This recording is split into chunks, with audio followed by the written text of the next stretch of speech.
India, and he is the chair of Educational Activities Committee IEEE NKSS. We are honored to listen to your session, sir. Thank you for your presence. Over to you, sir. Thank you. Yeah, thank you very much, ma'am, for that wonderful introduction. Hope I am audible. Yes, sir. You are loud and clear, sir. I have made as. Can someone tell me? Yes, sir. You are a co-host. You can share your screen, sir.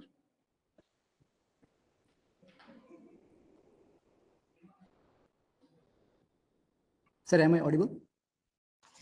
Yes, sir. Loud and clear.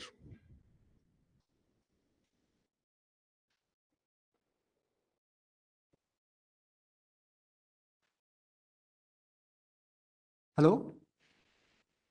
Yes, sir. You are audible, sir. Okay. Yeah, thank you very much, sir.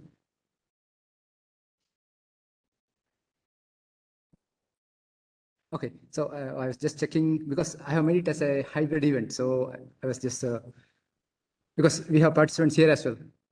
Oh, nice, sir. Nice, sir. Yeah. So I guess I'm just checking whether my audio is proper. Do you hear any echo? No, sir. It's clear. Okay, that's fine. So, okay, let us begin. So, I'm Jagadeesha R Bhat, as Madam introduced, and from the position of Chair of IEEE North Karnataka Subsection's Educational Activities Committee, I welcome all the participants, especially the Chair of IEEE NKSS, and also Secretary Professor Ravi Osmani sir, and all the participants, including the members of Execom, IEEE NKSS, as well as the Bangalore section. A warm welcome to everyone for this workshop. And we have been organizing several activities, and in the very previous one was a workshop on IoT. I guess some of you might have attended that. Even in the future, we have some activities lined up. So we will keep you updated about our future events. So thanks very much for joining this event. And this is a time to begin our session. So let me start sharing my screen.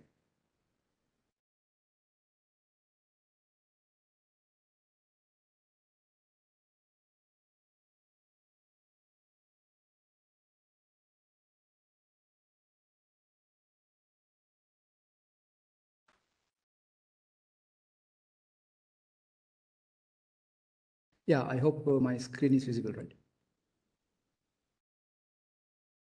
So in this workshop, I will talk about the scope of performing your higher studies, maybe it's MS or PhD in a foreign university, and what are the preparations necessary to go through this path, and also the scholarship opportunities that you have. So I will keep this discussion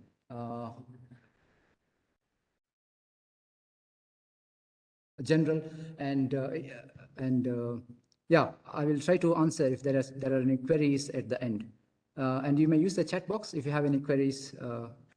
In between, I may take up some of the queries. Or at the end, we will have a question and answer session. So I have around 35 slides, and it would take more than 1 hour, 1.5 hours. Let us see how it goes. And yeah, the outline of my presentation is here.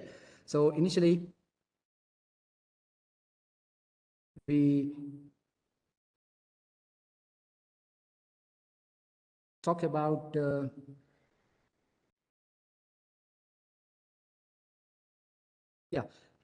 initially we talk about the factor like why need to we have the higher education abroad, and then we go to the point that is how, I mean, what preparations are necessary to pursue your MS or PhD, and then we have the third point, that is where, that is, I'm talking about the universities or countries, and finally I'll talk about the scholarship. So broadly speaking, it has 2 parts in this overall presentation. First is why and how, and then we have where, and I mean, once you choose the universities, we'll talk about the scholarship. So I have a disclaimer here. So the contents what we have in the presentation are based on my observations and experiences that I went through. And you need not consider them as official statements, because you need to do your own homework before you apply to some university, or you need to check the facts, make it confirm all those things, and then please go ahead. Okay, so before actually starting this slides, I have a very short video to share with you. So I'll just switch from this presentation mode to the video mode. Just for the video is just 2 minutes. I'm in the process of opening that.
Yeah, I hope you heard the video, right?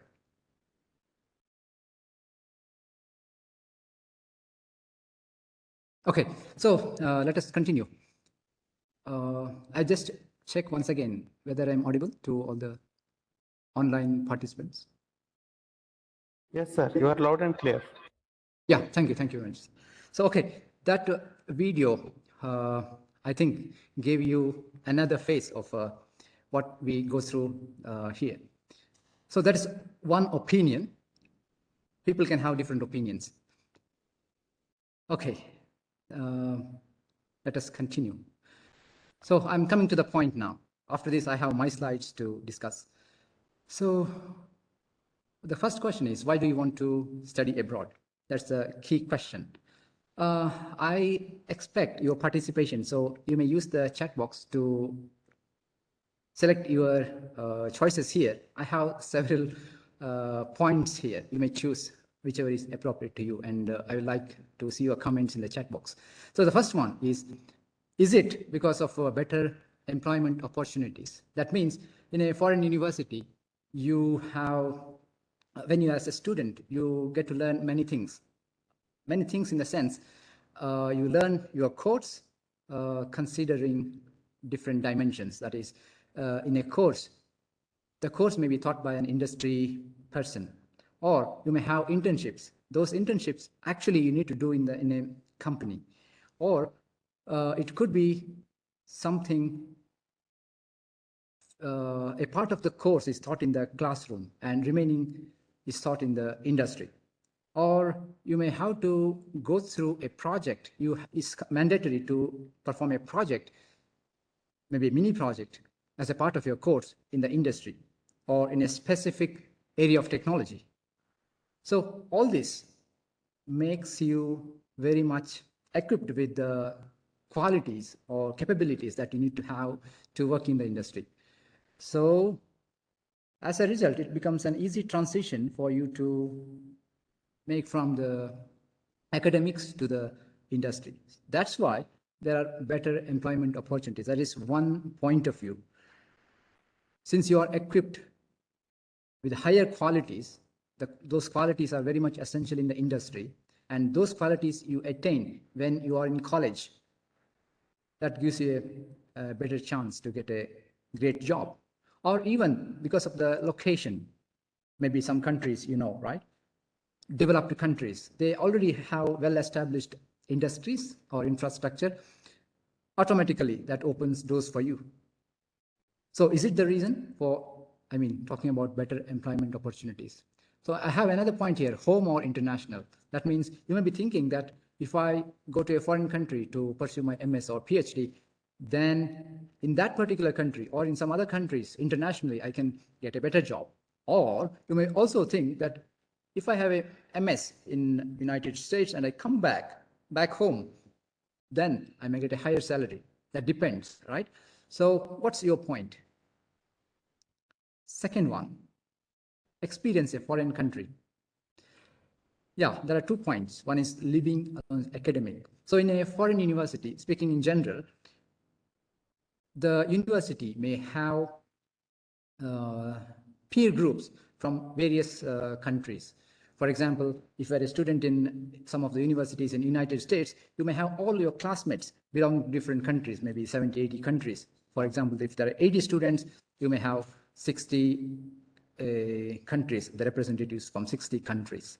Maybe the student sitting ahead of you is from China, behind you is from Saudi Arabia, on the left you have from Germany, from the right you may have Nicaragua, something like this. And just these are the examples.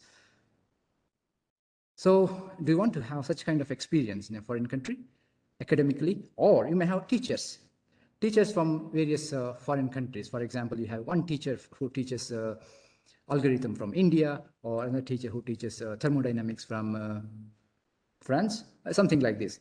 All the teachers are from different countries. Maybe their origin is a foreign country, or they have a degree, a PhD degree, or other work experience in a foreign academic or industry setting. That is regarding academic, experiencing a foreign academic structure, or living in a foreign country. For example, yeah, we all know that there's a difference between developing country and a developed country, right? So living in a developed country, you have the great infrastructure, or you have a different culture altogether, different language sometimes, or even their social settings may be different. Usually they are different, right? So you get to experience all that. So altogether, you want to experience a foreign country. Is it that reason you are trying or you're attending this workshop to make efforts to go to a foreign country? Okay, the third reason, various specialties or research opportunities. So here, it's very common in foreign universities that many students go for interdisciplinary studies, broadly varying. For example, someone may study music, part of his course, and remaining part is signals and systems. And someone may study computing, a part of his course, and remaining is economics. And someone would learn thermodynamics as one part, and other one is Indian philosophy. Something like this. Such philosophy, specialties are possible. Is that attracting you? Or we have various research opportunities. Yeah, the latest technologies which are generally developed in advanced countries. So you have the exposure there if you go there. Or in foreign universities, generally they have a lot of financial support to the university or to the labs. As a result, they can open up several research themes, or they can open up different opportunities for pupil. So is that the factor attracting you? And then the fourth one, brilliant faculty and classmates. So in a foreign country, yeah, as I mentioned earlier, the teachers, generally they have a foreign degree. That means if I want to teach in country X, I need to have my PhD from country other than X. It's not the case always, but most of the times. And the faculty there, they need to have, they need to do teaching as well as research to go to the tenure track. That means a permanent job, sarkari naukri. In that case, it is very essential that they should involve themselves in a high quality research to produce more research in terms of papers or other outputs, research outputs, or developing technology. So that makes, that's why I have put this point as brilliant faculty. And classmates, you have, for example, if you see the one criteria to choose the universities is a ranking. Maybe a university having a 100 rank, okay, within our any number, a lower number, right? So automatically, such universities will have the greatest minds from all over the globe. So all your peer groups are highly capable. They are masters in coding. They know how to do the problem solving, optimization, or anything you consider which is required to survive. They are the great people on earth, maybe. Or in the future, they will become the superstars in their country or globally. They may become the CEOs of the global companies, or they begin their own company, or they become the politicians, internationally recognized politicians, or something like that based on their interest. So do you want to be a part of this kind of academic setting? Okay, then next point is peer pressure and desperation. This is the common case for most of us, right? No, I'm just asking here. So peer pressure means maybe our neighbor Sharmaji's son has gone to USA, and there on the other side, Pandey's daughter has gone to some other country, and I'm still here. Or such comparisons puts us under a lot of pressure. Maybe we know our own classmates are in various countries, and I'm doing nothing here. So I automatically feel that pressure. Or I have no opportunities here. I cannot think beyond 45 lakhs per annum. But there they earn so much.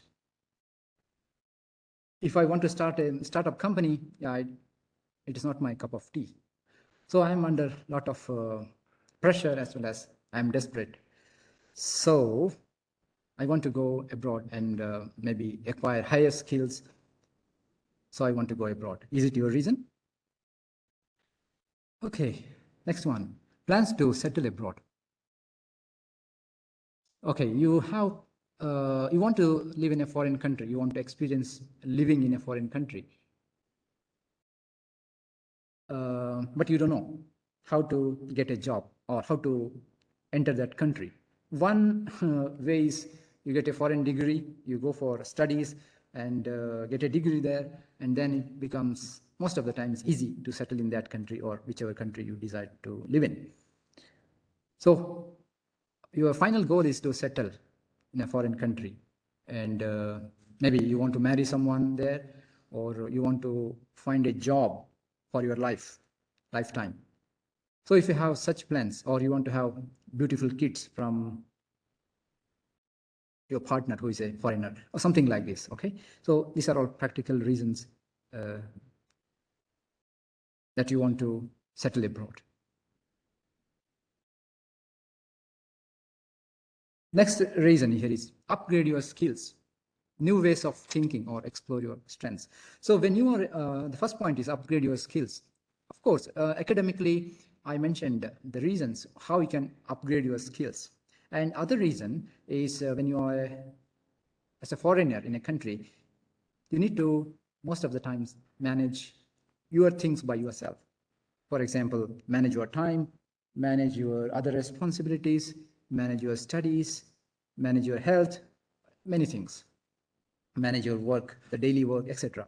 So that will help you to upgrade your skills and new ways of thinking, because you will be living in a foreign country. They may have different ways of doing certain things. For example, you consider driving. We drive from the left, others drive from the right, or many other things.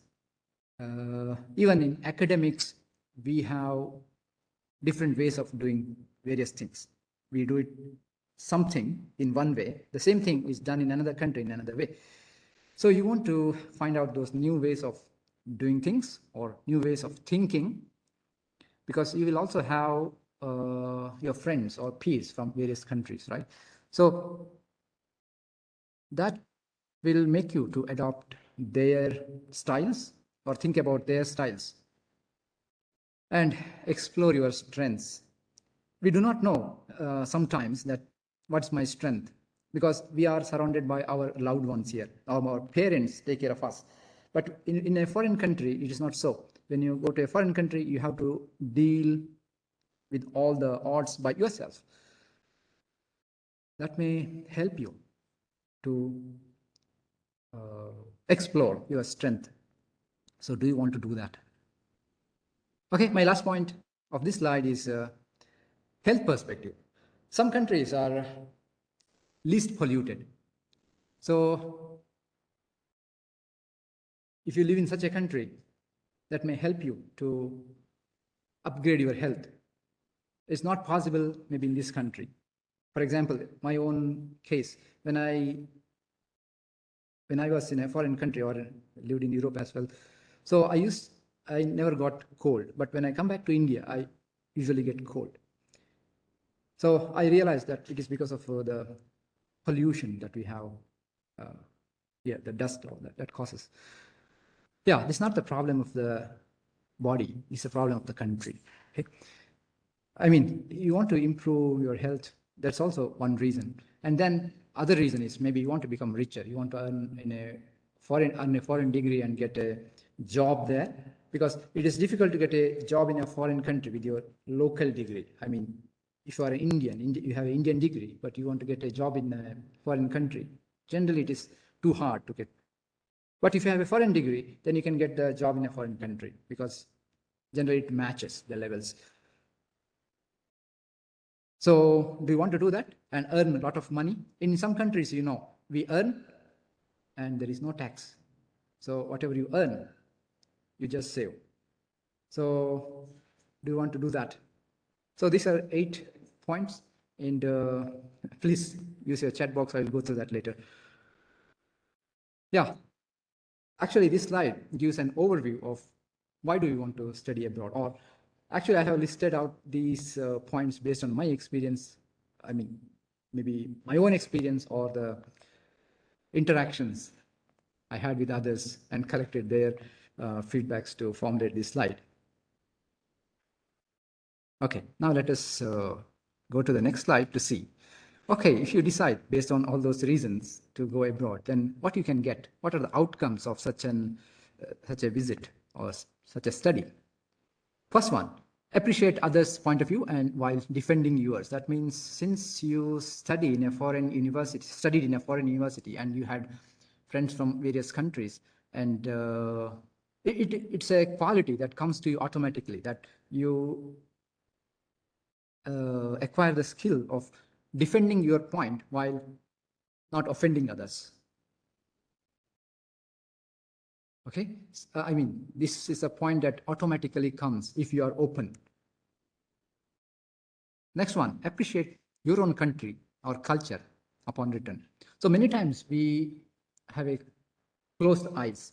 When we are in this country, we don't think so seriously about its culture or its style or its positive qualities. But when we are in a foreign country, we miss this country so much. And at the end, we get to a conclusion that my country had so much culture or heritage. For example, you see Bollywood, right? Here we make so many comments, but when you go abroad, we realize that Bollywood has a great name. It has a lot of investments. There is a lot of money flowing in and out. But you see another thing. Do we have an engineering course on Bollywood? Or do we have an MBA on Bollywood? No. But there is a lot of money involved. I don't know the amount right now, but I know that there's a huge amount of money flowing in the Bollywood, the input-output. Maybe computer science is a very lucrative engineering field, right? Yeah, you can make money with computer science, but why not with Bollywood? Why don't we have a formal training to become Bollywood technicians? Okay, next, the vegetarian food. Yeah, it's not so easy to, in all the countries, to find vegetarian food. Then you realize, because even in foreign countries, there are many people who appreciate that you are a vegetarian or you can survive with just with vegetarian food. So then you realize your strength, that it is something great. No offense, please, for others. And then democracy. So we have a wonderful democracy here in the context of India, right? Maybe we make some comments, but when you are abroad, you realize that others have so much respect towards democracy or the system of democracy. Then that will make you to revisit your original opinion. And in the interest of time, perhaps I can ask my other members to take care of the ecosystem and partnership. So, my learnings on 5G, and then, I kind of also club that with the role of the telco and, the relevance of the telco with respect to 5G. So, some clear nuances of 5G. So, first of all, it's very clear, I think, to all of us that the real potential and the real market opportunity of 5G is in the industries and the B2B2X.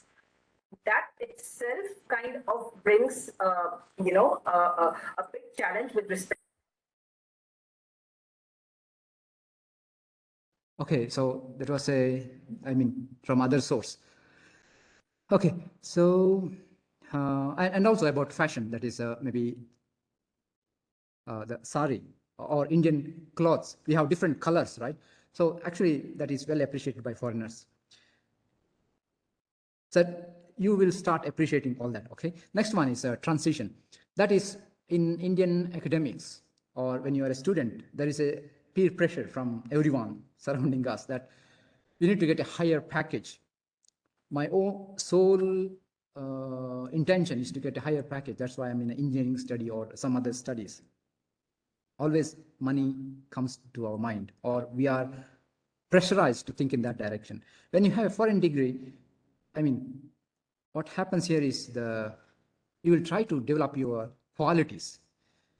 Maybe you upgrade your personality or you build your confidence, that kind of mindset you develop. Or, yeah, this statement. You will more focus towards your goal or how to uplift my own skills instead of just thinking about the very greedy way of thinking.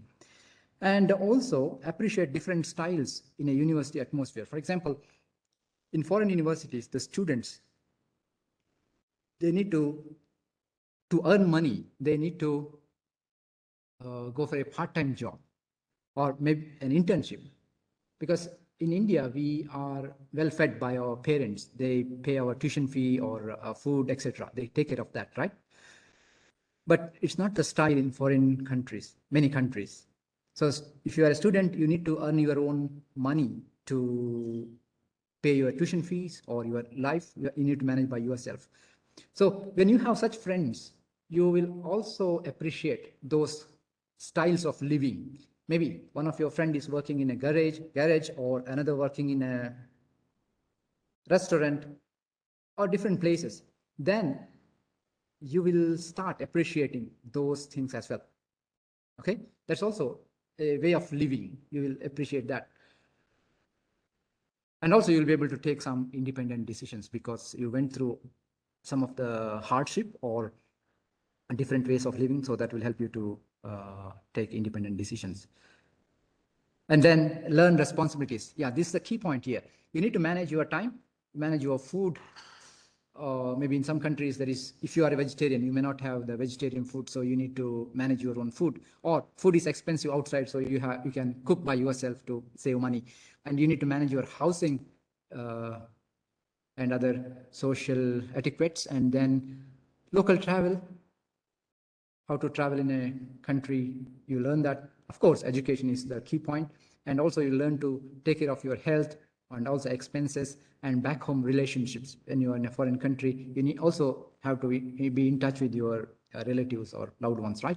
So those qualities comes to you or should come to you. Learn mutual respect, control your emotions. That is different ways of thinking because you are involved with the different people from different cultures and communities or from different countries or languages. So these are the outcomes, key outcomes if you have a foreign degree, but it's in general in nature.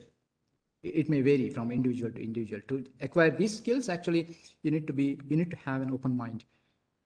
Okay, now coming to another dimension of this talk. What programs, whether do you want to have a master's or a PhD, assuming that you have a bachelor degree or you are about to complete your bachelor degree, what you can do? Of course, from a bachelor degree, you can have a PhD. From a bachelor degree, you can have a master's. Which one? It depends. I have a few points here. The first one is future goals and motivation. So you want to explore as well as expand your knowledge, or you want to participate in high quality research, then the second one, PhD, is more suitable. But you want to just want to make money, or you're okay with whatever you gain through masters. You're not so much motivated towards participating in high quality technology development or high quality research, becoming a part of the high end groups in a company, etc. Then of course master's degree is sufficient. So the first point here is based on your future goals. What do you want to do and your motivation? Okay, I want to become a scientist, then PhD, or I want to become an academician, then PhD, or I just want to join a company which pays me very good, then master's is sufficient. Of course, with a PhD, you can do that, but again, the levels differ when you enter a company. Next one is timeline.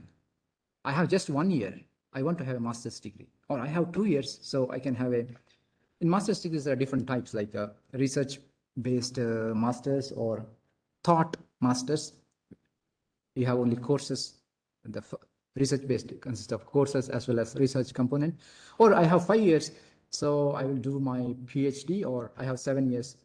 Sometimes it varies, so I go for a PhD. That's okay.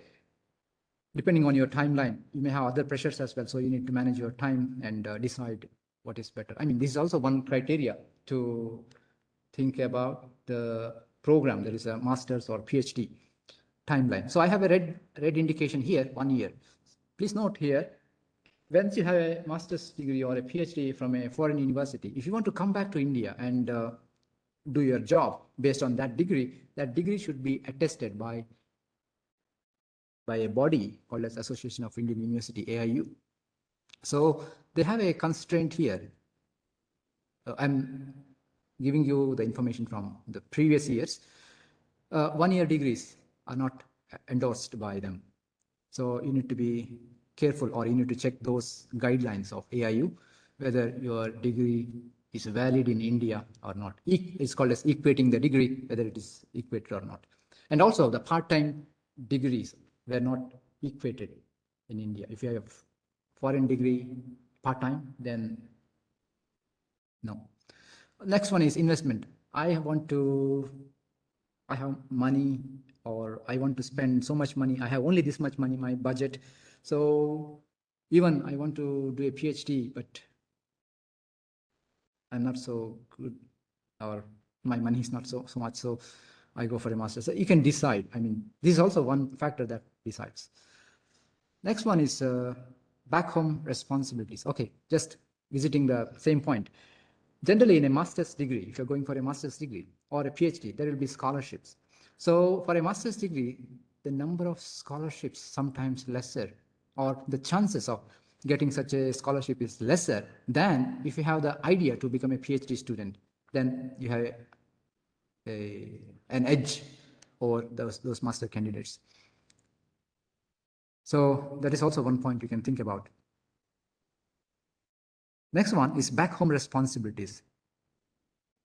Yeah, here I have parents who are too old. I have to take care of them, or I have to get married, or I'm already married. I have kids as well.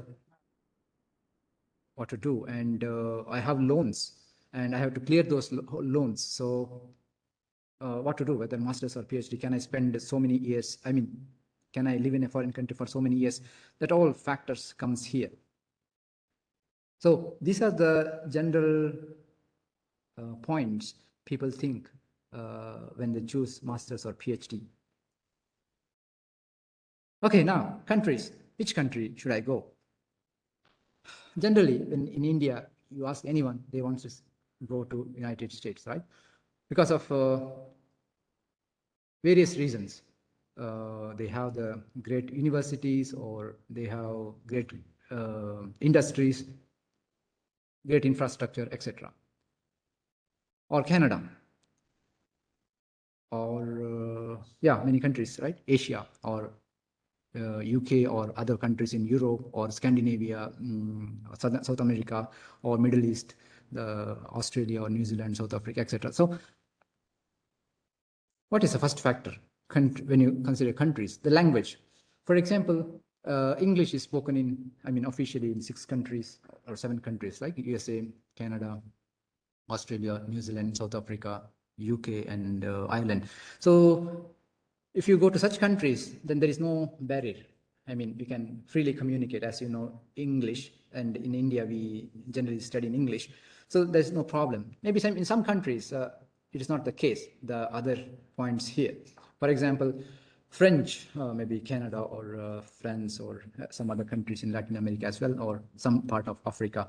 We all speak French, or maybe Espanol, Spain, or countries in South America, we all speak Spanish, or the highest spoken language in the world, Mandarin, China, and the countries in Asia.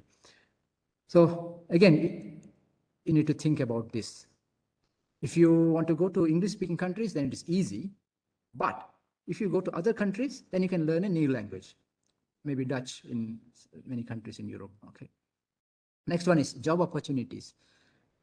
Okay, this country has greatest job opportunities, if you think like that. Or if I go to internship, for example, if you are a 6th semester student now, you have a dream of having a MS after your 8th semester. I'm talking about engineering course. Then generally in 6th semester, students go for internships. So there are ways to go to a foreign country to perform their internship in the 6th semester, or maybe in 7th semester, and after 8th semester, they convert it into a MS degree. I mean, that's an entry point. Do you want to do that like that? Some countries will provide you great internships based on your area that you want to explore.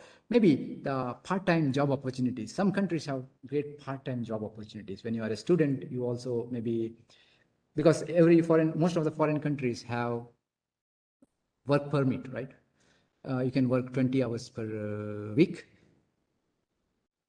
Yeah. So, I mean, it varies from some countries. Okay. So, yeah, 20 hours. So, can you do that part-time? And after study, what rules? Whether the rules permit me to live in that country, or should I have to quit the country as soon as I get my MS? See, all these comes under job opportunities, right? Which country you want to go? You need to explore those rules. For example, UK had some stringent rules for the past 10 years from 2009 to 2019 that after your degree, you need to leave. But again, they have revised the rule as per my knowledge. The old rule that helps you to find a job there. I mean, you need to check actually the rules. Next one is scholarships. Okay, what kind of scholarship this particular country gives me? Because the amount of scholarship that you get in different countries, it varies. But I have a list of scholarships later at the end of my presentation, country-wise, some of them. But generally speaking, you have full scholarship. I will talk about that maybe in one of the later slides. Or partial scholarships, or you have research assistant opportunity, teaching assistant, or you have the national scholarship or university scholarship or industry scholarship, all this. Whether this particular country has so many scholarships or which country has more scholarships, that you can think about. And based on that, you can choose the country that as well. And if you are in an English speaking country, then it becomes easy to do some of the teaching assistant jobs, right? Because you just speak English. Maybe if you are in a, for example, when I was a student in Taiwan, I was a Mandarin. So my Mandarin was very limited. So I could not do the teaching assistant. I mean, consisting of conversations, but I could grade the students, all that. It's okay. Yeah, it limits, the language limits your activities. Okay, next is a cost. Which country? Yeah, this is the boiling point usually. You know, in USA, if you want to have a master's degree, maybe 2 years, you need to spend maybe 40 lakhs or something like that. But in some countries, maybe the cost is minimum. I mean, less than that. Maybe you go to Germany, people talk about going to Germany and they charge very minimum, right? Or you may also know that Italy, where you need to pay about 50 euros per semester. Yeah, and some additional fees for your swimming pool or library access, etc., sports facilities, etc. Other than that, there is no tuition fees. So do you want to go to some countries such where you have a minimum tuition fee? Or living cost. Yeah, in some countries you have great living costs. You need to spend a lot of money to pay for the rent or your food, etc. Similarly, healthcare. In some countries, the healthcare is very expensive. When you are as a foreign student, you need to have the healthcare insurance as well. Healthcare, you need to manage your own health, so it is mandatory to have the health insurance. Some companies it is too expensive, so you want to go there. Okay. Next one. Another criteria is, I mean, talking about the university. Which region? Yeah, the regions I mentioned here. Based on the rank, people also categorize the universities based on the rank. You may trust these ranks to a certain level, but not entirely on that, but still it's an index to tell you something about the university. Now we have Times Higher Education or QS ranking and many 4ICU, all that various platforms that gives different ranks or evaluates the universities in different ways. First one is the courses or research programs, whether you want to have a master's degree, which is purely taught MS or Masters of Engineering, where you have just courses to attend. You do not have to have a research paper. And other times you need to write an essay. Essay means a research paper. You need to do research. Maybe first year you study the courses. In the second year, you need to do a project to develop research out of your project. So what you are interested in, you can apply to this or you can apply to this, no problem. Whether your university offers this kind of programs, that's more important. And what research programs you have in that particular university. For example, I say region and research program. That means if you are interested in maybe some IT, information technology, broadly speaking, maybe USA is the best country. I mean, generally people go there, right? Maybe you are interested in mechanical engineering. Maybe then you have Germany as a key candidate to look into. Or maybe you are interested in yoga. Then which country? Yeah, India, right? Yeah, like this we have research programs based on the region as well. Next one, list out. What is the meaning of list out here is you When you want to apply for the universities, you just check their ranking. Maybe you can go for a QS ranking or other. Okay, then you decide, what is my level? That depends on you. How do you evaluate that, your level?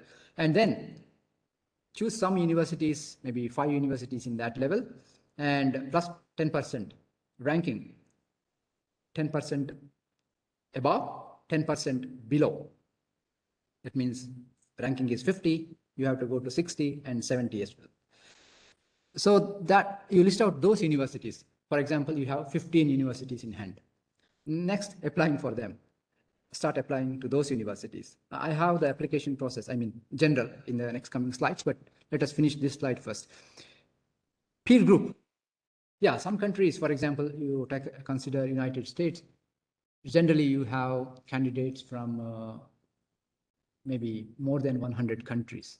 For example, when I was an international student, I had classmates from nearly 50 to 60 countries. So if you are with such students, you can develop some new skills. Again, it depends. Are you comfortable with such people? Or you want to have a desi? My neighbor is Ganesha, other side is Satisha.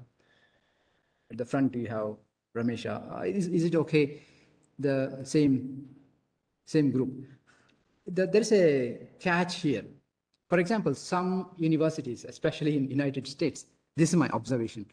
The labs will have all your country people. For example, you are a member of a lab, student in a lab, then all your maybe 5, 6 your friends in that lab are all Indians or maybe Chinese. So in that case, generally it happens that I will be involving myself more with those Indian students, right? So our discussions will just revolve around Sachin Tendulkar or Alia Bhatt or other political things. I cannot have new knowledge. Generally, it happens. Our intention is to overcome our weaknesses or get higher skills. So in international, if you have an international peer group, then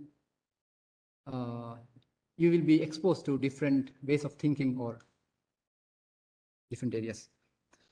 Next one is application timeline. So usually universities have 2 applications. Normally, one is fall and spring. Fall is our September intake. Spring is February or January, February intake. And yeah, some universities requires GRE, one of the entry criteria, maybe generally universities in the United States, and other universities in other countries, maybe no. But English is one of the key criteria. English language certification is one of the key criteria in most of the countries. So either you need to have a TOEFL score or IELTS. Those exams, you need to have the score, and you need to also have the SOP, statement of purpose. I have one more slide on SOP or letter of recommendation, that is from your teachers or your industry guides or internship teachers, etc. And also you need to have an essay. Essay means a research topic or research plan that defines what you're going to do, what's your interest, research interest is. Next one is application process. So every university has an online application process, usually, and you do not have to post your documents. Maybe in some cases you need to post, otherwise generally it is online. You just go to the university which you have listed here and submit your application. But it's a good practice that you first contact a professor under which you want to work. For example, even if it's a master's degree or a PhD, it is not just like you go to class and come back. You will be working in a lab. There is a professor who is in charge of the lab, and he will have some students, maybe 15, 20, that's normal size. And he will be your guide during your MS course. And he may have a research direction, maybe computer vision or artificial intelligence or something like this. So it is better once you understand or once you realize what's your interest and you have listed out the universities, then go to that university and find out, is there any AI lab, any professor working in the AI or signal processing, etc. And try to contact him, read his papers and try to contact him, asking him whether is there any opportunity in the next fall or spring where you want to apply, and mention your your strengths, or just write an email, formal email, a quick formal email, and try to get a positive response. If you get a positive response, then there is a great chance that you can pass this application process. You may even get a scholarship as well. But if the professor says no, then if you apply, then you will see a red flag usually, and then apply online. So this is a best process or best method or best practice to apply to the professor, find out whether he's okay with your candidature, and then apply online. And when you talk about the application process, the universities in USA have an application fee as generally 80 US or 100 US dollars. But in other countries, maybe we don't have such application fees. So if you list out 15 universities and you start applying to those 15 universities, that means you need to spend maybe $100 per university. So that makes you 100 multiplied by 15, that amount you need to spend for application itself. So why do you want to waste that money if the professor is not ready to accept you? So yeah, or sometimes you can find other professors as well. Okay, so now it's an important slide here. So when you talk about foreign education, it is not a very recent concept, right? Even the great people, as you see in this slide, they had the foreign education. I think you can recognize most of them, right? And they have contributed a lot to this country in different ways in their own field of. I have listed only few. Of course, you know, the list is big. Now the question is, why not you? Okay, yeah, let us move further. Yeah, this is the very common problem of most of us, the perennial dilemma. It says, I have no money, so I don't want to go abroad. So if you are in this workshop, I will give you one way of thinking or one assurance that you do not have to have money to study in a foreign university. You do not have to be rich to study in a foreign university. I will share my story later. Yeah, of course, if you have money, then you just go. But even if you have limited money, still you can get a scholarship and study abroad. And I have homesickness. Yeah, generally we will have this homesickness, and my parents do not allow. Generally, we will have some parents who wish their kids to be around them in the later part of their life. Yeah, that's true, because they invest so much on us and they will have so much love on us. But yeah, these problems exist for everyone, and there might be racism. I don't know. Okay, the next one is, I have no idea which country is good. Yeah, this is also a good question. So always I'm confused. So that's why I'm not applying to any foreign university. I don't know where to go. Yeah, these are the common problems, right? Okay, now if you think about going abroad, you also should know these points. One, be ready to do your work by yourself. So in foreign countries, you don't get a housekeeper who can help you with washing your clothes or ironing your clothes or cleaning your room. Maybe you are staying in a dormitory, that's called as hostel in India, or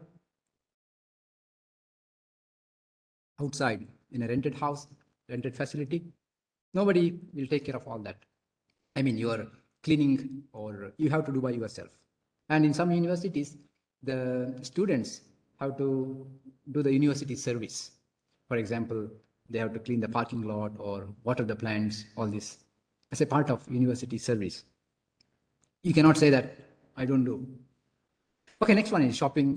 Because you may be cooking something, you need to have the food you need to buy, and then you need to take care of your health. Maybe you are sick in a foreign country, you do not have much friends, then you need to manage your own health. At home, yeah, if you are sick, we have a family to take care, or we know doctors very well. Yeah, and then safety of all means, and then manage your money.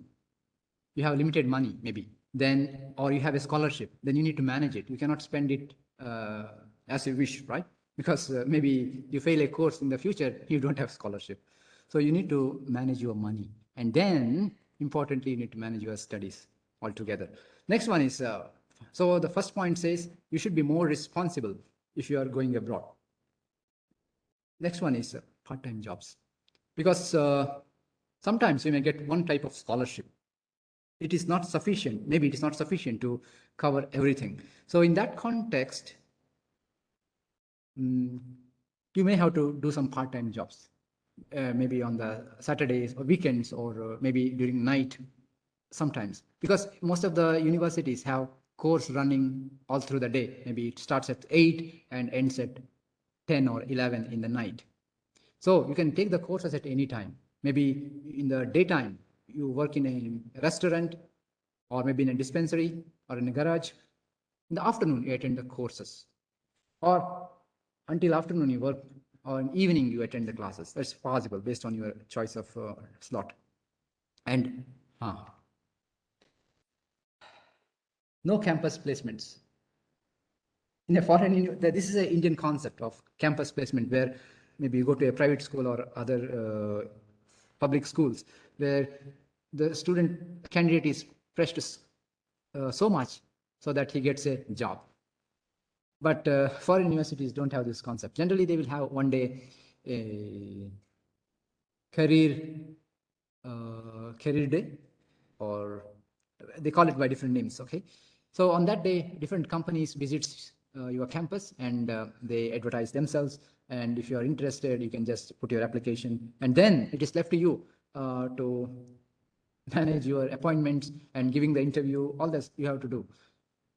Yeah, if you communicate well on that day, or if you maintain that relationship, then there is a chance that you get a job. So, but by default, there is nothing like campus placements where every day you have a company visiting and they try to hire you. No such concept. You have to take care of yourself. It's your job. You have to find it, that policy. And network and build peer groups. And you have, because you are in a foreign country, and there is a chance that there are many people from various countries. So you need to, this is an opportunity for you to make friends. And they may be of different countries and cultures, different backgrounds. For example, when I was a student, I had a friend who was a king, future prince of another country. Okay, I'm not going to the details. Yeah, like that you can have different people or people from different cultures. You can network, and that networks will help you to grow further in your life or expand your career. Of course, you have desi friends, your local friends. They will be there with us most of the times. But this is an opportunity to make friends, and you have to use that opportunity. And you have to go forward to make friends. Because some cultures are something like they don't come forward. Yeah, you have to break the ice. Then loneliness, yeah, sometimes in a faraway country, it's possible that loneliness, for example, in countries in Scandinavia, those countries we have less sunlight, and sometimes, half a year. So that may lead to some kind of loneliness or some low mental feelings. Even the weather can contribute to this. And if you do not have friends, of course, you need to manage your loneliness. And there may not be so many holidays that we have in India. They have a limited number of holidays. So you need to plan accordingly. Yeah, you need to manage the weather sometimes. I told you about some Scandinavian countries. For example, maybe in Finland, when I was there, they have almost 6 months of darkness, almost 6 months. And 6 months, they have, in the summer, they have no night, always sunlight. Such kind of weather you can enjoy, actually. And yeah, some countries may have a very cold weather or harsh, high temperature. All that you need to learn to manage. Okay, now the second point here is preparation. So coming to the main point here, preparations for studying abroad. What documents or what things you need to have? First, according to me, first you need to have your passport. Because next, you need to give some exams, maybe GRE or TOEFL or other exams, right? Entrance tests or qualifying tests. They all require you to have the passport as a admit card. Or when you want to apply, you need to mention your passport number, right? So that's the first point. And next, in parallel, you also maintain decent grades. So generally not a good idea to have backlogs, but sometimes it works. But I advise not to have that. And very important role in your graduate school admission and scholarship. Okay. So, okay, this actually plays a very important role in your admission, to getting a admission or even a scholarship. And then once you have these things, I mean, it's a parallel thing. The second point is a parallel thing. When you are a student, you need to have a good grades, that's expected. And once you have the passport, maybe you can apply for a TOEFL test or IELTS or GRE. You generally need to book 2 to 3 months in advance so that you can find a suitable day. It's all online process, and then you apply. Once you apply, you give the test, you prepare for your test. There are different sources available online that you can use to prepare well for your test. Because many universities have a cutoff, I mean, expected scores or minimum scores for when they talk about GRE or TOEFL. You need to have that minimum score to get an admission, or if you have a higher score, that will help you to get a scholarship as well.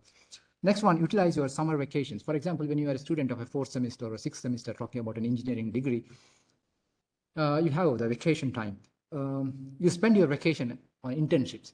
Maybe you can go for a foreign country, because many foreign universities offer scholarships even for internships. They give you free air ticket or free living, etc. So that you can use to get the, that you can use to get the internship, or you can do the internship in our own country. You can do some research projects under your teachers, or maybe in some industry. Yeah. And you can also have association with some organization. For example, this talk is organized by IEEE or ACM. Those organizations, if you're a member, then also you get good contacts. You can build your network, and with those experts also you can try to do the internship or some research, because those factors are counted. Those experiences are counted or considered when you apply for a foreign university application. And then focus on some tech fests or hackathons or idea pitch, such kind of competitions, competitive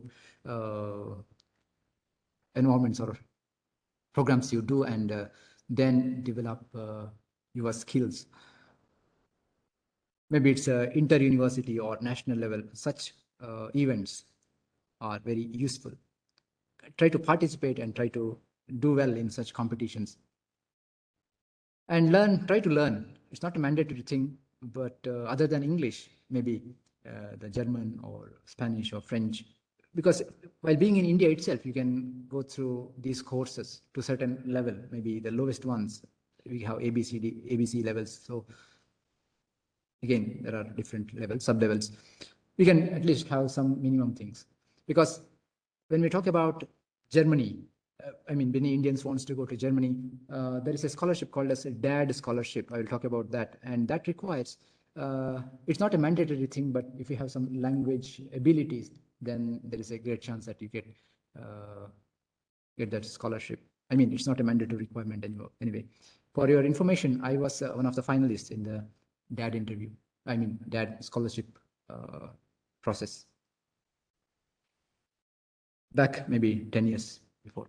Okay, next one is certification for community services. For example, we do some humanitarian activities under IEEE or through various organizations. And if you have such certifications, it is not just your studies.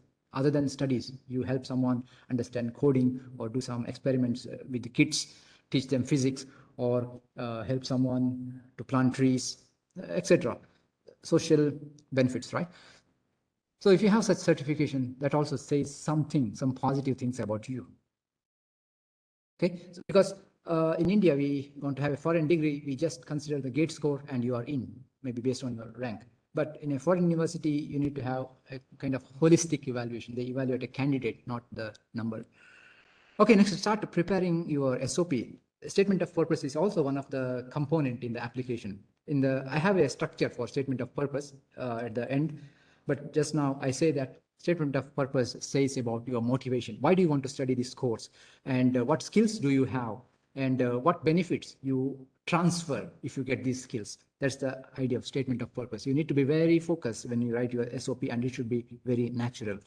Because there are many organizations that helps you in writing your SOP, but you need to write your SOP. It's not someone writing, because it's more real if you write by yourself. Okay, I have more slide on SOP later. And also you talk about your personal strength, etc. And also you need to have a research plan. Okay, next one is seek for recommendation letters. So this you can ask from your teachers who have taught you, or if you have some internship, if you had some internships, then ask those internship guides or some well-known experts in that area for your to support your application. It's a part of LOR, letter of recommendation. Generally, you need to provide 2 to 3 LORs when you apply for the university, or once you finish the application process, the university will contact those experts who have agreed to provide you LOR, and then process continues. And then prepare your transcripts. For example, when you have your degree in India, you also need to have a transcript, because some universities, some small colleges, they may not be having a transcript. Transcript means one certification, one letter will have all the marks written or grades written. Okay, you need to apply for that and get it ready, because some countries, they require your transcripts to be attested by some authorities. Maybe the MEA, Ministry of External Affairs, or local embassy should attest your certificate. So it takes generally time to do all this, maybe several months, because based on the load they have, paper load they have. So you should be quick. You find out how to do those processes quickly. Attestation might be needed, and that takes generally time. Once you get your this course, then start shortlisting the universities. I told you generally what's the method of shortlisting. You have your level, you decide what's your level, and then you can do that by checking the universities or the professors' outcomes and your interests, etc. And then you decide some more universities. So basically, you have a list of universities based on maybe ranking or maybe reputation and region, which country or where you want to go, and availability of funds or scholarships. Because it's possible that you get admit in one region, maybe in one continent, you get admission, but there is no scholarship. But you get admission in another country, but you have a scholarship. So you need to now have a trade-off, which is better for you. Can I spend more money and go to this particular region? Or it's okay, I don't want to go to this region, but I go to other region where I get scholarship, something like this. Or again, coming to the ranking and reputation. Also, you may need to have a trade-off between these. Everything plus may not be possible. If it is possible, then it is straightforward. Otherwise, you need to have some optimization. Okay, I have one tip here. When you want to go to a foreign university, try to apply to a university which has a rank little better than any of the top Indian universities. That's what I did. I wanted to have a degree from a university which is ranked at least one above than the topmost universities in India. So I fulfilled that, I mean, this is my general suggestion, because generally people ask when you come back, why did you go there? We had so many universities here. Then you have one point to justify that it had a better ranking than this. At least, I mean, but ranking is not the only criteria. There are many factors, okay? As I mentioned, when I talked about the application process, you have the application fee in some countries. You should be careful about that. And also see the deadlines. And then apply. But the best practice is contact the professor and try to find out whether there is space in his lab for you. Do you fit his requirements, all that, and then you can apply. And because if the professor says yes, generally, and then if you apply for the university, he is the one, or he may be in the committee to evaluate your application, and then he would say, okay, yes, I know this candidate, and I am willing to accept him, and also he may recommend you for the scholarship. So you have the admission as well as scholarship. In some cases, maybe you have just applied to some university and no one knows, and it is sometimes maybe unfortunate that there are no courses or no sub areas in that particular university which you are willing to join. Then there are no takers. You are just abandoned. So in that case, you may not have a admission, or if you have an admission, maybe no scholarship, something like that. So it's not true always that you get a scholarship if you go through this path, but there's a great chance because it's more human to human interaction. You know the person, so you can evaluate a person better than just sending a paper application or online application, and you don't know who the person is. Follow up with the university and professors. That means once you apply, there may be some delay in getting the response. So you can check once in a while with the professor whether my application has been processed or what's the status. It will be better if I know all those things. Have polite emails to discuss about these factors. Maybe some documents may be missing in that case, or they may need more information from you. Then it helps you to communicate better. And then try local scholarships as well. So what I mean here is getting an admit in a university is one parameter. Getting an admission automatically will not qualify you for the scholarship. Scholarship is a separate application. So you need to win that as well. So try from your home country itself. For example, in India, I have a list later. Indian government, maybe earlier we used to call it as MHRD, now maybe MOE. They also have various scholarships for different countries, maybe master level or PhD level, other things. But of course, it's a highly competitive because in India we have a lot of load on any resources. So, for example, MHRD has a scholarship. I mean, earlier MHRD we used to call it as Commonwealth Scholarship for UK, and they also have other scholarships. For example, I was one of the selected candidate for Commonwealth Scholarship back 10 and 12 years before. And they choose only 2 candidates from the whole country for a particular group of study, area of study. So you can understand the competition as well as the respect that you have in such competitions. So for that, you need to build several skills to win this competition. It's not just academics. If you have, that helps. Of course, you need to have good academics. At the same time, you need to have the other skills that I mentioned earlier, maybe internships or other project skills and programming skills or social services, etc. Okay, next, once you get the admit letter or scholarship letters are obtained, then you can go for visa application because they generally need these documents. How do they support your finance? That's the main thing, right? So if you have a scholarship, then you can say that I have a scholarship, and maybe if you have some bank balance, that also can be produced to. Of course, visa has a different, different countries have different visa regulations and policies. I'm not going to talk about that because it's a general talk. Maybe I will not be able to answer those questions as well. Yeah, the last step. Okay, now where to go? As I mentioned, one criteria to choose where to go is maybe English-speaking countries. It's very easy for us. If you get an opportunity, then it is easy to live in such countries because language is not a barrier, assuming that we are all studied in an English academic setting. Next one, when you talk about Europe, generally, it's not I'm saying that you should go here, but generally the observation is people go to Germany or in France or even Italy, Poland, or Scandinavian countries that consists of the Finland or those 4 countries.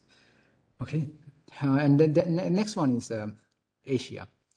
Here, the first choice generally will be Singapore because there are many Indians, so you can match quickly.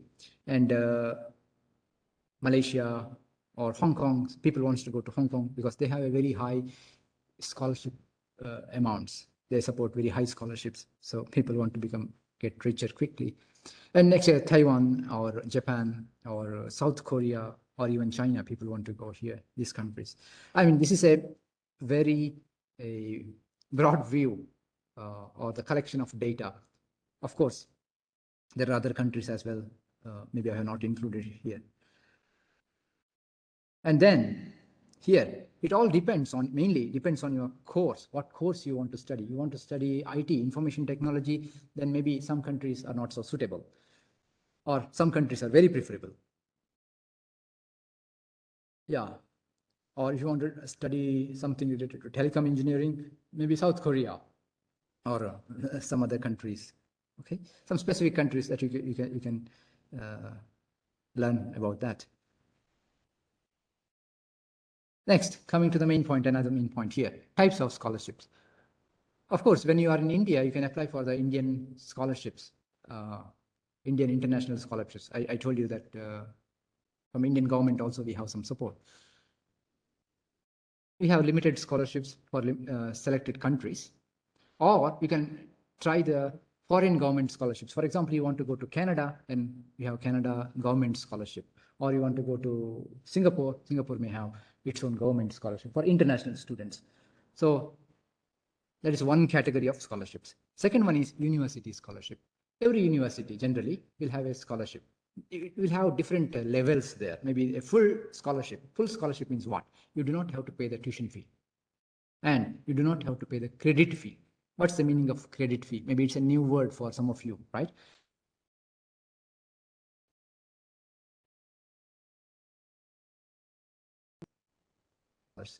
Three credit course is you just multiply and compute.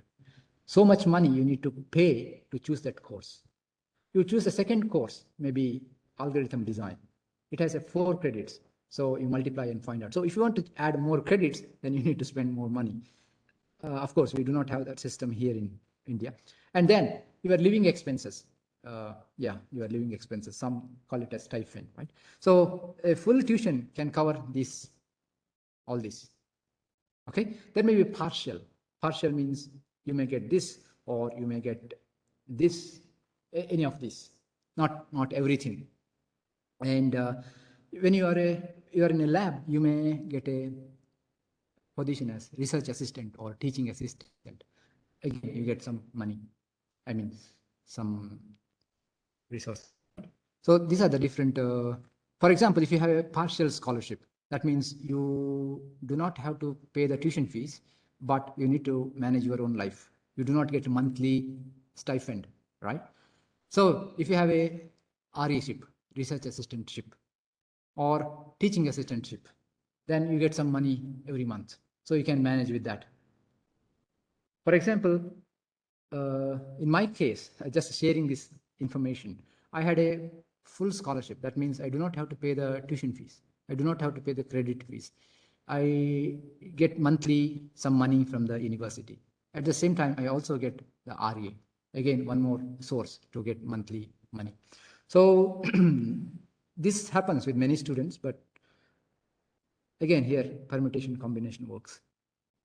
Next one is industry scholarships. Many universities or departments have industry scholarships. For example, if you are in a computer science department, there may be many industries related or associated with the computer science field, right? Maybe the Google, I just names, you know, right? Different companies work in the area of computer science. Then they may have some collaboration with the particular department of that university. They also dedicate some amount for the scholarships. So you can apply for those scholarships as well.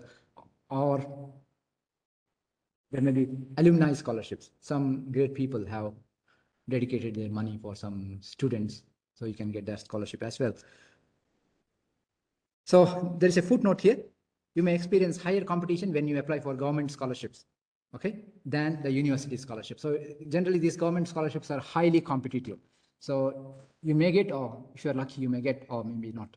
In that case, you have university scholarships. So university scholarships, of course, they are competitive, but the level is little lower. I mean, the amount of pressure there is little lower. And there is something called as international office or global affairs, such offices that helps the international students in that particular university.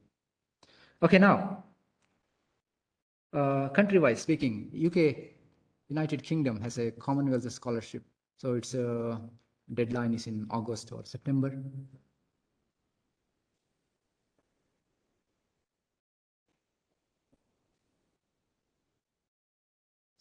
So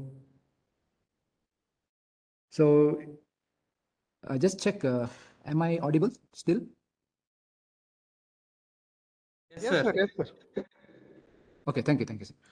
Okay, so we have in talk about United Kingdom, we have the Commonwealth Scholarship. Generally, the deadline is August, September, and interviews will be in December or early January.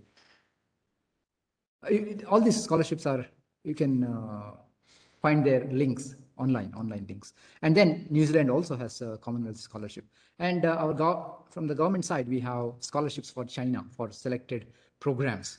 The deadlines are here. I mean, you can recheck. Maybe the data is little older. I'm not very sure whether it's a deadline, but you can still check. And also, the Indian government used to offer scholarships for Italy or some scholarships in selected areas of study, or Israel, Japan, or South Korea. And here again, based on the country-wise, the deadline varies.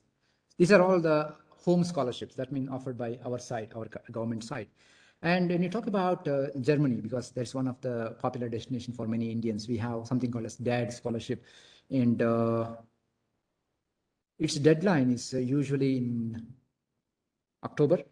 First, I mean, you can check, but right now it is open. This application is open, so you can just find it out. And they support scholarships even for internships. I know many students who went to Germany when they were in the 6th semester as an internship for 2 months. They support that. At the same time, if you are going to MS or PhD, then also they support. But these are the full scholarship. That means you do not have to pay the tuition fees, or of course, you get the monthly stipend for your living. And when we talk about Germany, can we go for on a self-funded basis?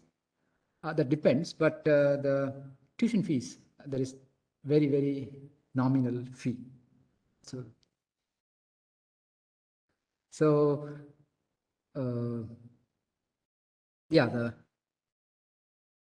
amount you need to pay to the university is very minimum. So, but you need to manage your own living expenses in case you do not have a scholarship. Next, Mexican government scholarship. And when we talk about these scholarships, there is a entry time. Generally, these scholarships are for fall of 23. That means September 2023. Of course, you can check the details later. So we have a deadline coming. And then Sweden government scholarship. So this is for masters. Deadline is on 15th August. And also for Canada, we have this scholarship, and you know the deadline, right?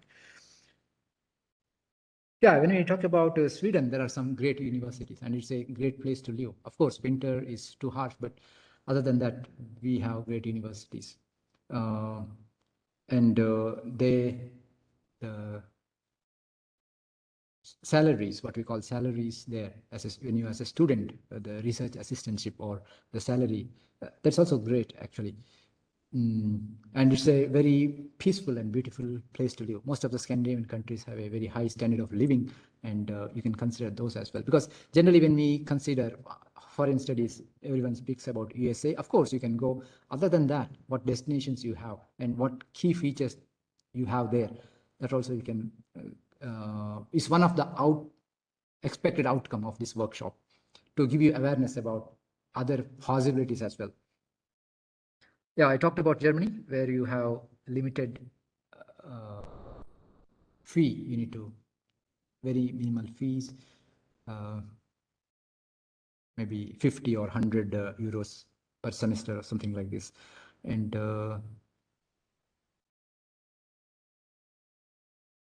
in Sweden, we have again this kind of free atmosphere, but it may again vary. The rules may vary.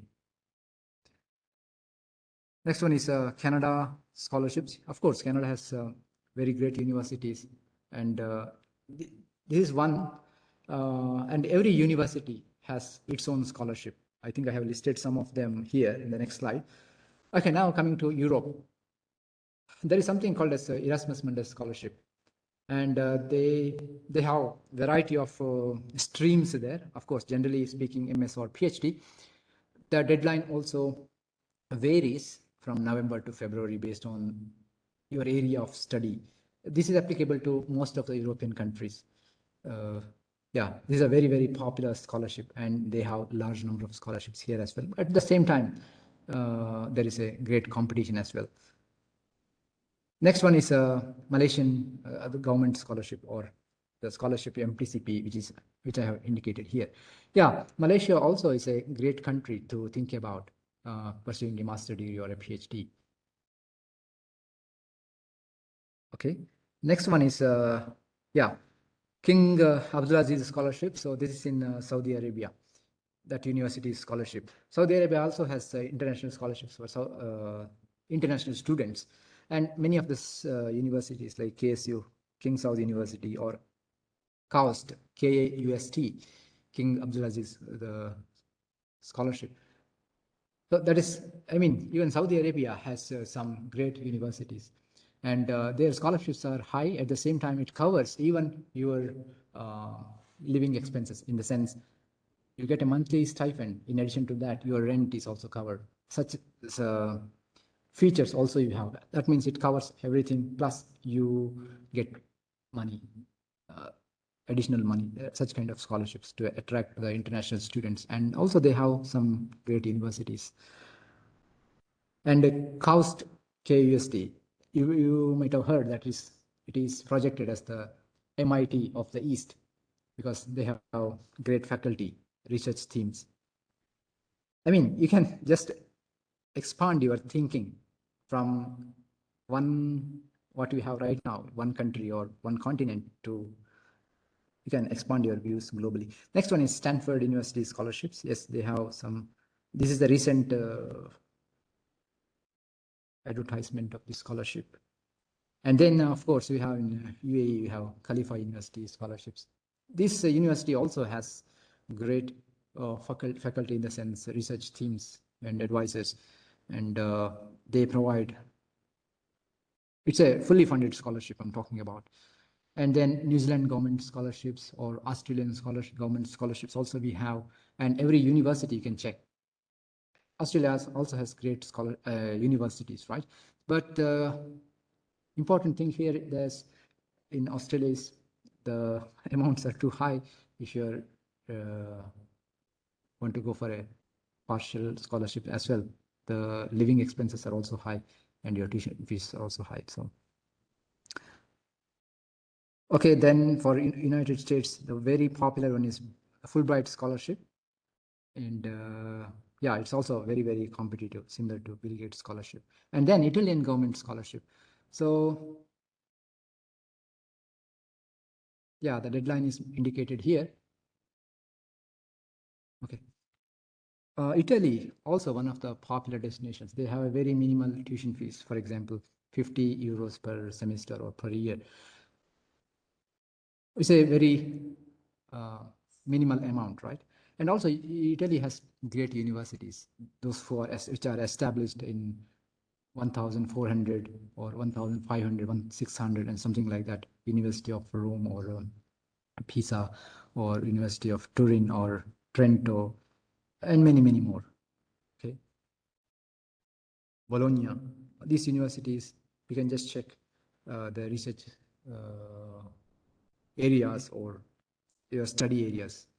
And again, we have some Canadian scholarships here based on the university. Maybe Alberta University has some deadline back in December, next in December, and McGill University or Montreal and University of Waterloo. All these have intakes for fall 23. That means 2023 September, and the deadline. Generally speaking, about United States, you have, if you want to go for a fall 2023 September, then the deadlines will be in the month of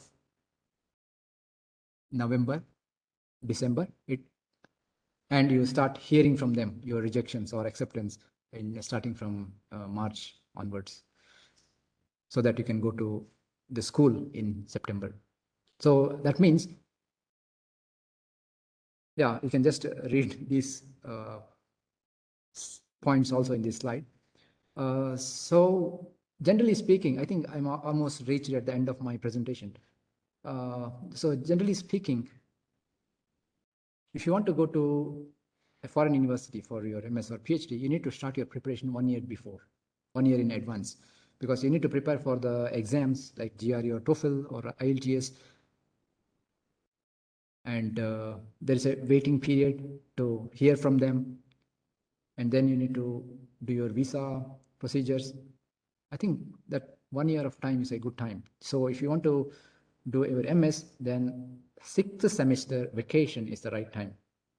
You have 2 to 3 months of preparation time for your exams, right? The TOEFL exam or other exams. And then by the end of October or November, you have your scores, exam scores, then that you can use to apply, because the application starts in November, December, or some universities have in March. And yeah, you get the results maybe in March or May based on the time of application, and next 2 months for visa processing, and then yeah, you leave. That's the idea. So this time is very reasonable. So in July, hosting this workshop, it has its meaning, because maybe next September we can think about the admissions. You still have 1 year left. Next one is Singapore government scholarships. Yeah, Singapore has 4 universities, right? The key 4 universities, the National University or Nanyang, SUTD, and Singapore University, Design and Technology. Some universities accept your GATE score. Maybe that's one of the questions in the panel, I mean, in the chat box. I just expect that question. Yeah, they accept your GATE score, but it depends. It depends on your thinking. With the GATE score, do you want to go to Singapore, or do you have opportunities here? You can just check it out. But still, there is a star mark conditions apply. You need to have other documents as well. Next one, the Kuwait scholarships or Qatar government scholarships.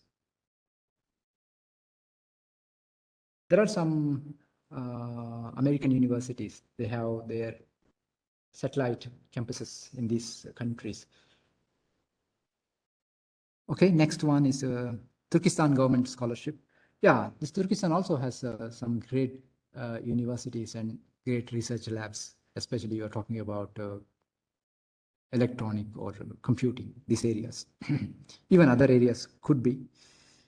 Next one is Rhodes scholarships for UK and Chevening scholarship. So generally the last one had a prerequisite that you need to have some work experience. I'm not very sure about the recent advances or developments in this scholarship, but earlier you used to have some work experience. Then you are eligible for that scholarship. Yeah, then Australia, speaking about Australia, you have various universities, of course, have their scholarships. For example, Deakin University or RMIT, UTS, University of Technologies, Sydney, all these, or Western Australia, all these universities, just names. I named very few, but every university has their own scholarship. I'm talking about fully funded scholarship. Sometimes you may not get the fully funded, then you may get a partial scholarship. Then it is left to you. How can you manage your living or other expenses, which is left out of this scholarship? Maybe you can get a TA or RA-ship, or in some cases, you may do some part-time jobs. Next one is Hong Kong University scholarships. Of course, Hong Kong has 6 public universities or 7 public universities. And the key feature here is they offer a good, very high scholarships. And the research culture in Hong Kong is also at the highest standards, similar to United States. And then Netherlands government scholarship, yeah, we call it as Tulips scholarship. Netherlands has some great universities. Similarly, you have university scholarships as well. And then, yeah, maybe many of you do not know about this. Brunei is a small country in nearby Asia, and they have a very high economy, right? So those scholarships are also very interesting. You can just check their offerings. And yeah, last one is Taiwan scholarships. We have Taiwan government scholarships. There is one more called as SINICA or TIGP. It's a special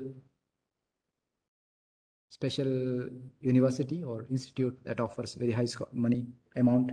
And also individual universities have their own scholarships. And deadline is generally March 15th for fall. Okay. Yeah, last 2 slides. So just summarizing, what documents you need to have to study. Your English certification. Why do you need to have an English certification? That's the biggest question. Because in India, we do not have such a requirement, right? Because when you get a master's degree or a PhD, you need to have the ability to express yourself, your ideas, technical ideas, or whatever skills you have acquired. You need to communicate them well, maybe verbally or by writing. And also you need to have a better listening skills. You attend a conference, then you need to understand. Maybe it's not just the Desi accent, maybe the other accents also you should be able to understand, right? It's a better thing that you have if you have a neutral accent, so that many people can understand you. So in the case of this English testing, what we do is there are 4 sections: reading, writing, listening, and speaking. So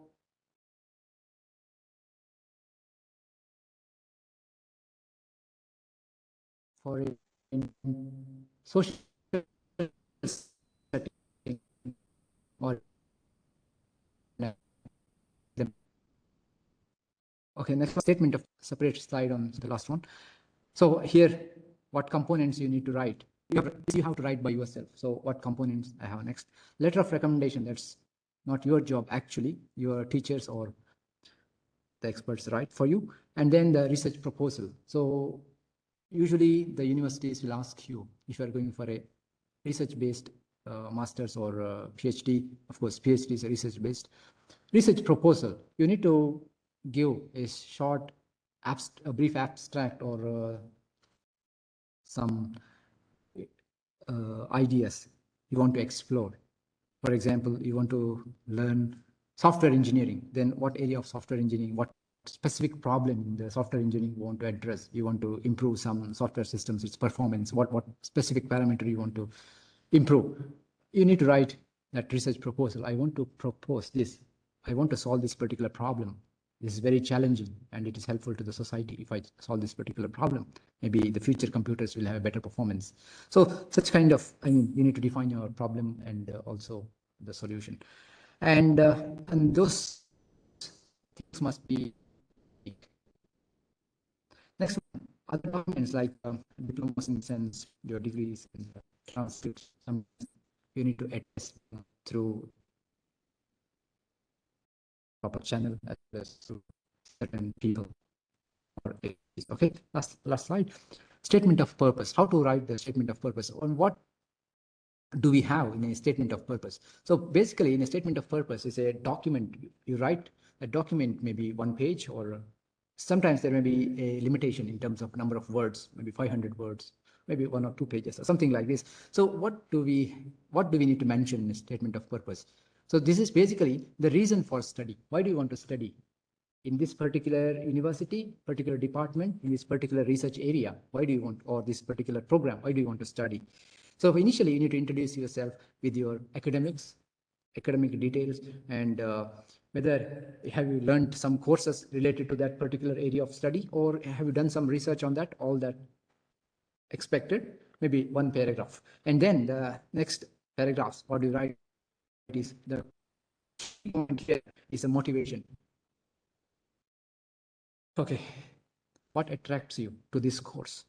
What research projects interest you?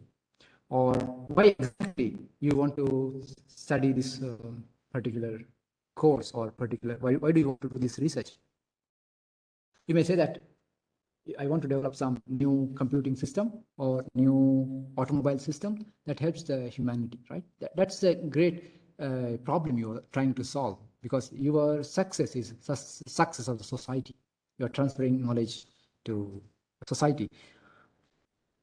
Or I want to invent a vaccine for some particular disease, all right? So that's a great motivation actually, because there may be a great challenge in your area. People suffer from particular disease, but you want to find this disease.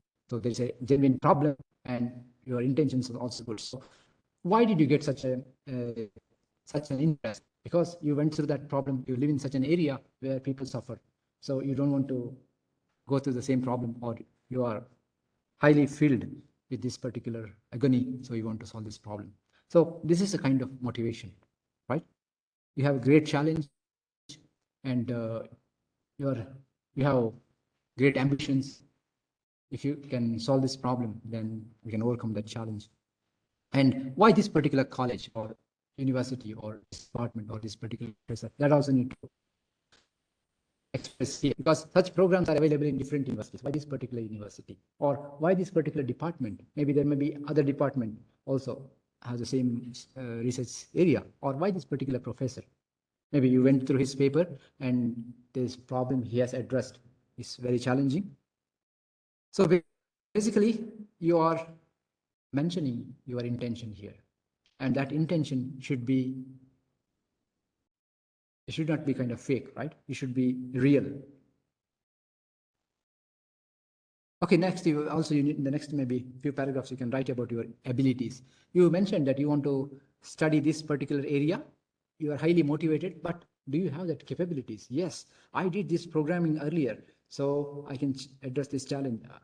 Maybe this is of higher complexity, but similar things I had solved. And my personality also, I can take up the challenges.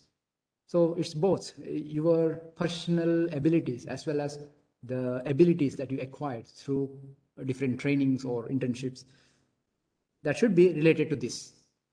I have these skills, as a result, I can solve this problem. And this problem is very interesting and challenging. And if I solve this problem, then there is a great things happening in the future. And your achievements. And also I'm qualified because I had so much success, or I won these competitions, or I trained myself in some places. So these are my achievements. Also, you can mention your failures. I failed here, but how did I overcome that? That you can mention. It's not just hiding the failures. You can also mention why failures are important.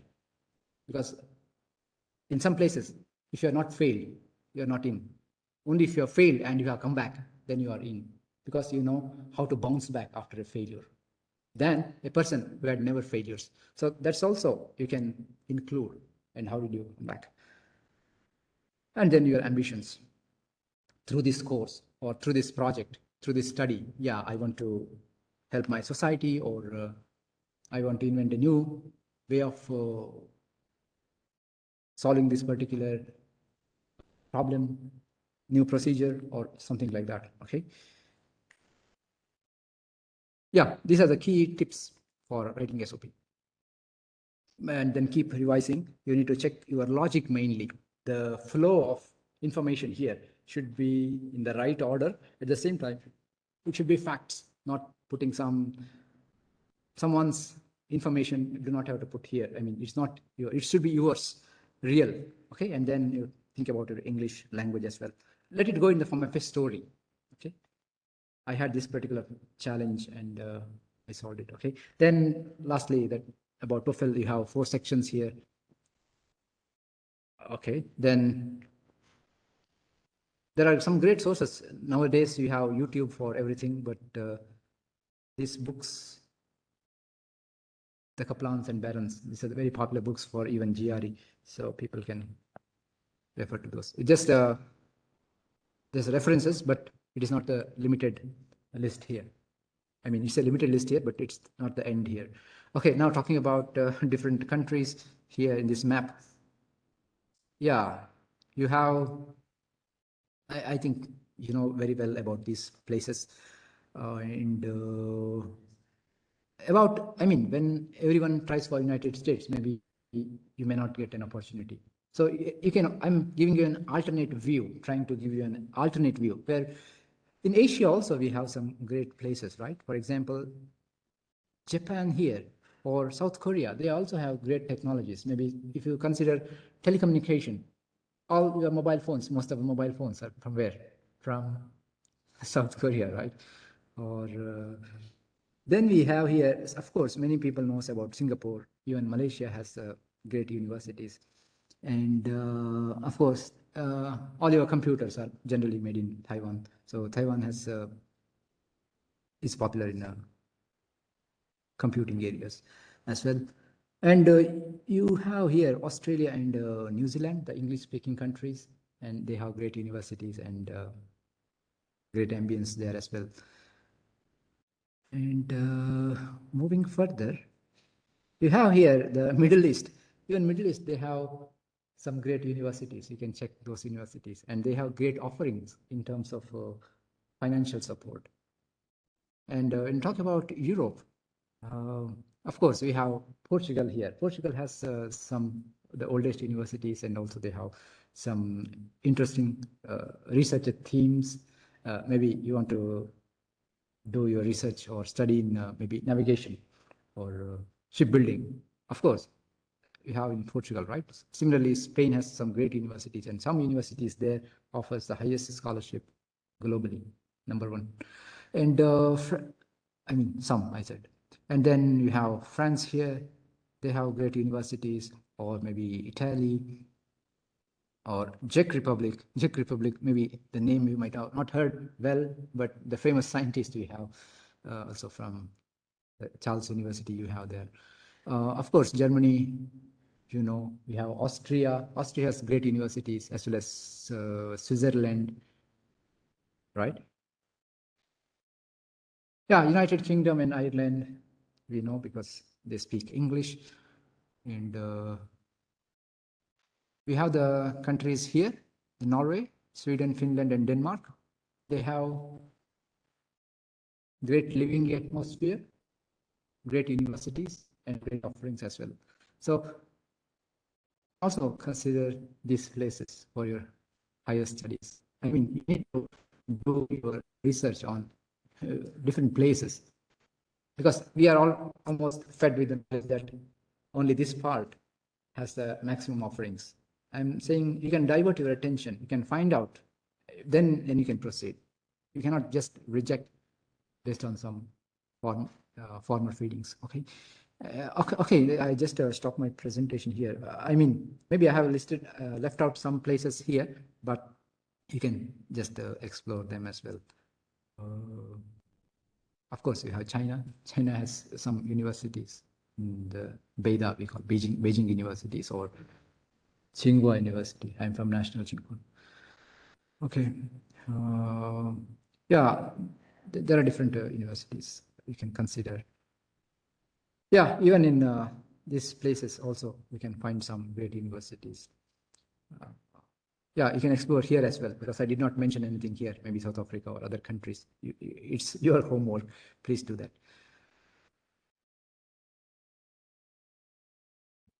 Yeah, I think let me stop at this point. Yeah, I just stop sharing my screen and I go back to you to know if there are any questions from you.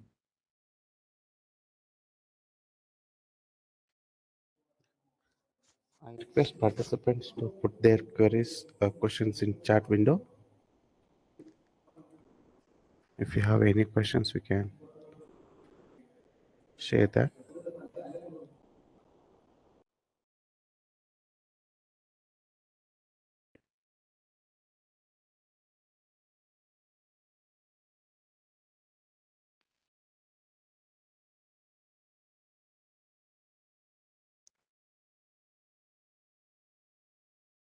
Yeah, I did not talk about GRE much, but anyway, 320 is the great score, 310 above and 320. But it again depends, Sanchit Goyal, what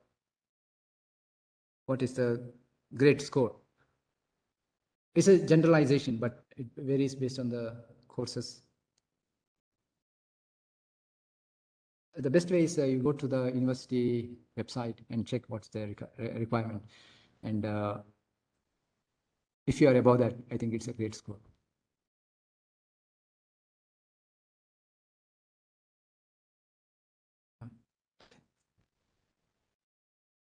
Okay, I just go to the second question. The chat box is rolling.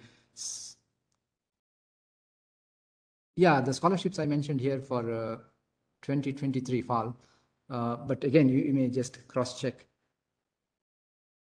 And the next question is, should we completely give the idea of the research proposal?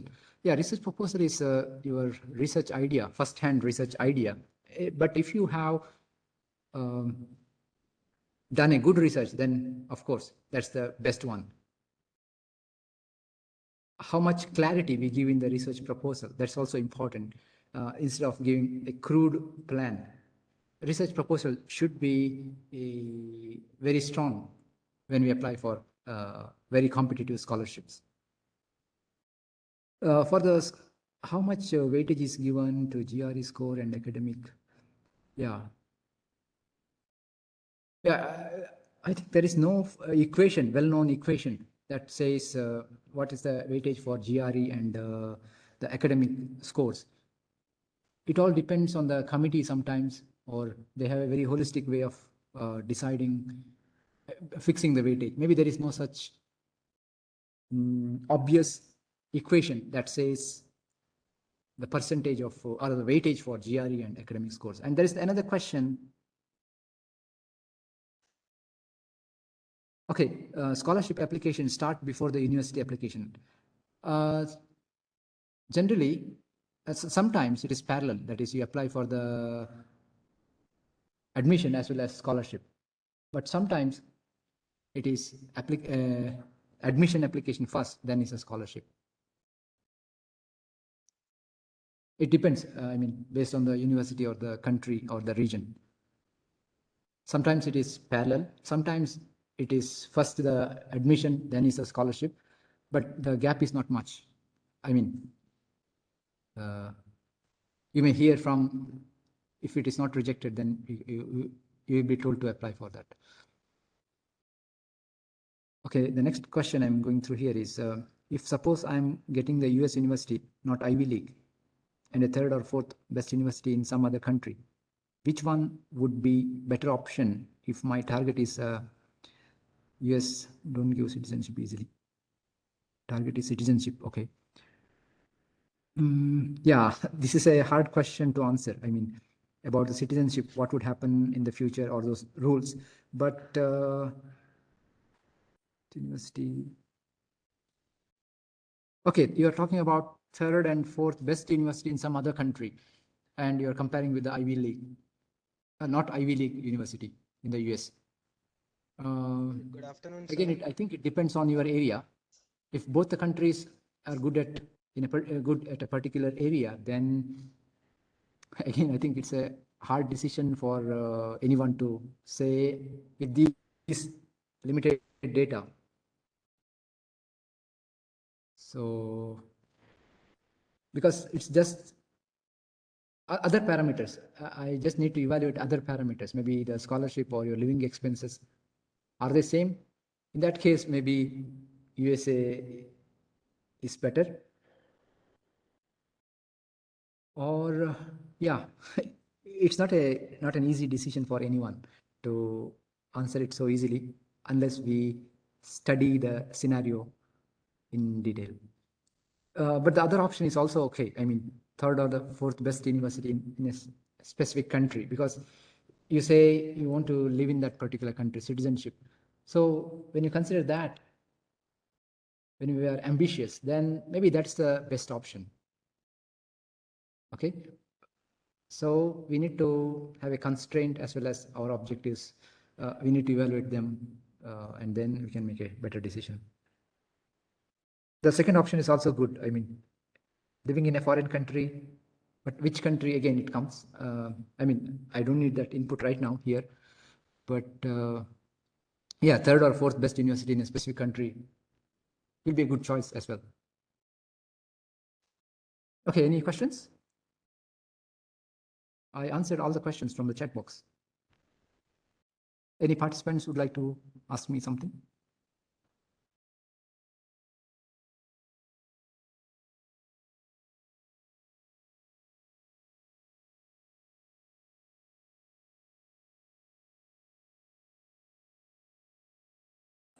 Yeah.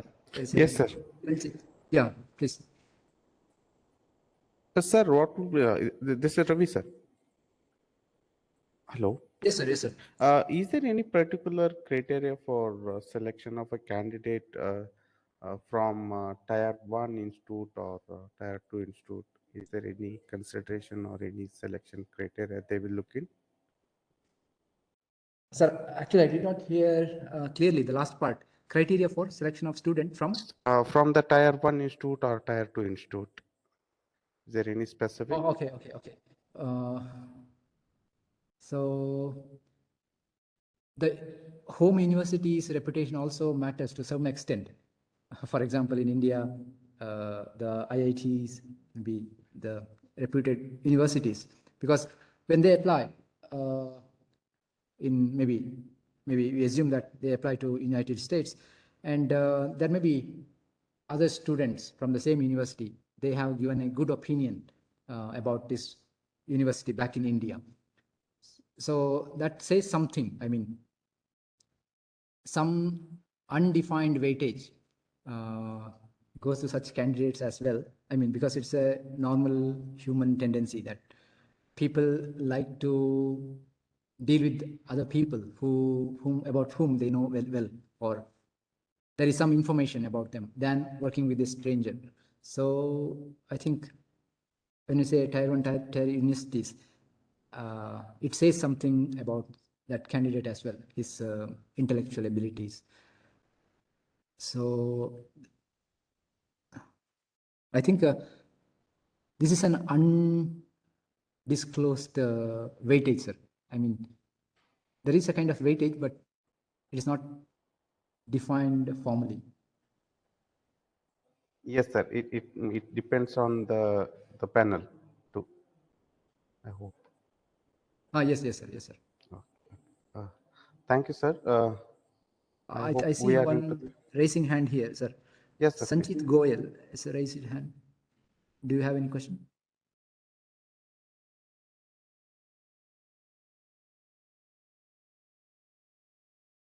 Okay, I think there are no questions. The same person had questions in the chat window, sir. Hope so.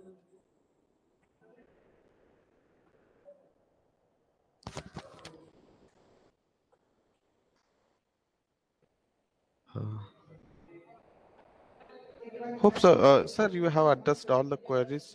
Those are raised through chat window. Yes, sir. Yeah. I finished the chat window. Yes, sir. Hope we are in the end of the session. And I request Professor Kumarswamy, Department of Electrical and Electronics from KL Institute of Technology, and Execom member, North Karnataka subsection. Sir, over to you. Good afternoon, everyone. It's my privilege to propose the vote of thanks for such an event. I really, on behalf of the institute as well as the participants, I thank Dr. Jagadeesha R Bhat for providing such a wonderful information. And in fact, sir, I was really badly in need of somebody who give a seminar on this topic, because even I am in line with in search of postdoc for US universities. A couple of universities have replied back. So I was badly in need of somebody to give many more insights of such scholarships and all. Thank you so much, sir.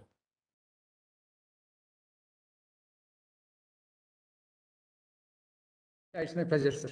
Yeah, I thank IIIT Dharwad and North Karnataka subsection, as well as IEEE Bangalore section for providing such a great event to organize and have such more informative sessions in future endeavors. I thank IIIT Dharwad, NKSS, as well as IEEE Bangalore section. Thank you. On behalf of the entire institute as well as the students, I thank the participants who have joined this session to make this event a grand success. I thank you for all for coordinating this session to make this event a grand success. Thank you one and all. Thank you very much, sir. I must Thank you, sir. Thank you. Thank you, Jagdish sir, and hope the same support will be there in future endorsements of the NKSS. And thank you all participants. Thank you, sir. Yeah, thank you very Thank you, much, sir. sir. Thank you so much. Bye. Bye, sir. I thank all the participants as well. Thank you Have a so much, wonderful sir. weekend. Thank you. Thank you so much.